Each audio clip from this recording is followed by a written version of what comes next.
Okay, let's dive into this. We're doing a deep dive today, looking at a massive shift in human history. Absolutely huge. We've got some really interesting source material here exploring it. Yeah, we're talking about that move, from being hunter-gatherers, constantly moving around, to settling down, Yeah. farming. Agriculture, yeah. Not Often there. called the Neolithic Revolution, or sometimes just the New Stone Age, right? Exactly. And what's kind of striking looking at these sources is how they describe that earlier life, the hunter-gatherer way. It's presented almost as the natural state for humans. And maybe surprisingly, not this constant grim struggle we might picture. No, not at all. The sources actually suggest they could have had potentially abundant food. Yeah, and get this, obtainable without excessive effort. That's a direct quote that jumps out. It really does. So they talk about maybe a varied diet, different environments, Yeah. maybe less grinding daily work compared to farming. Sort of less repetitive, maybe. More variety in the tasks day to day. Right.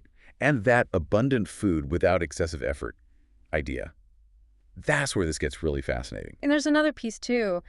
The sources mention possibly very few diseases. Because they were spread out, right. Yeah. Smaller groups, Yeah. not all packed together. Exactly. Not living, cheek by jowl like in later villages. So Yeah. fewer chances for things to spread. So if that hunter-gatherer life might have been relatively good, varied food, maybe less tough labor, healthier, Yeah.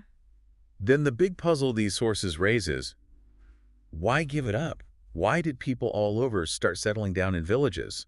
Why farming? That's the core question, isn't it? Because the sources are pretty clear about the alternative. Farming is called explicitly hard work. Oh yeah, you think about it, clearing fields, digging, planting, weeding constantly, pests, harvests. It's relentless Yeah. and probably quite monotonous compared to hunting or foraging. Definitely. Yeah. And the sources point out other downsides to settling too. That's where they say epidemic diseases first took root. Right, because now you've got people living close together Okay. permanently. Plus waste piling up, food stores attracting vermin. And animals. Domesticated animals living nearby, potential for diseases to jump. It's a whole new ballgame, disease-wise. So the sources really frame this stark trade-off, don't they? A potentially easier, healthier nomadic life. Versus this settled life, which is demonstrably harder work and brings more disease. So why? Why did the switch happen? The sources grapple with this, maybe environmental changes, population pressures before farming really took off, or I don't know. The material doesn't give one single silver bullet answer for the why across the board. It was likely complex, different factors in different places. Maybe the sheer predictability of farming, even if hard, eventually won out. Could be. But what the sources are very clear on is the result. Once settlement and farming became the norm, the outcome was a high increase in population density. That's undeniable according to this material. Absolutely. More food, even just harder work to produce, can support more people in one place. And that density, that concentration of people is the key link, isn't it? According to these sources, anyway. It seems to be.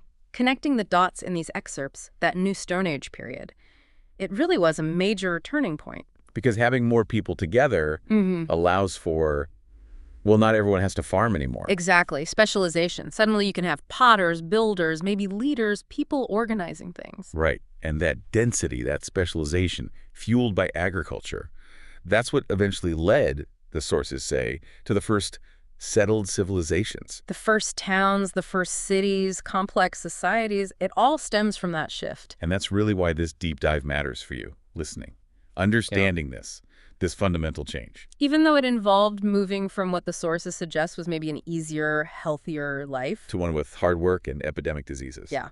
That switch basically built the foundation for, well, everything around us now. Our whole world. Towns, cities, complex societies. It all traces back to people planting seeds and staying put, despite those initial drawbacks highlighted here. So here's a final thought, just based on this material we looked at. Maybe the start of civilization, as we call it, wasn't about making daily life immediately easier or healthier. Maybe it started with a tougher lifestyle. But one that allowed for something else entirely. Concentrating people, which then led to everything else. Makes you question how we define progress, doesn't it? Yeah. Something to think about.